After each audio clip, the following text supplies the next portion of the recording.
Welcome to the December housing market update from CoreLogic RP Data.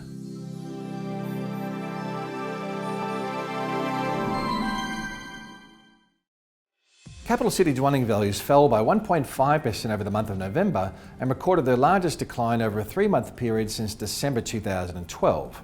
The latest housing market data has pushed the annual rate of capital gain back to 8.7% after reaching a recent annual peak of 11.1% at the end of July. Over the month of November, dwelling values fell across 5 of the 8 capital cities, with the largest month-on-month fall recorded in Melbourne, where the CoreLogic index was down by 3.5%. Values moved higher in Adelaide, Brisbane and Perth over the month. The only cities to record a fall in dwelling values over the past year have been Darwin and Perth, where housing markets peaked much earlier. Dwelling values were 4.1% lower over the year in Perth and 4.2% lower in Darwin. The highest annual growth rates are still being recorded in Sydney and Melbourne at 12.8% and 11.8% respectively. However, both markets have seen their trend rate of growth starting to lose some steam over the past few months.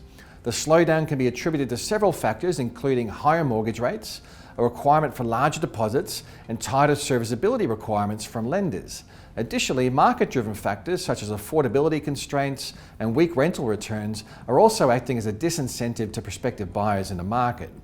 While we don't anticipate a sharp or significant fall in dwelling values, if the recent trends in the housing conditions are anything to go by, we may see some further negative movements as the market moves out of what's been a very strong and long growth phase.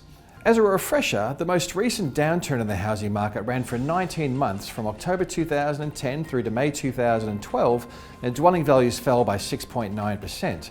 Prior to that, dwelling values fell in 2008 by 6.1%.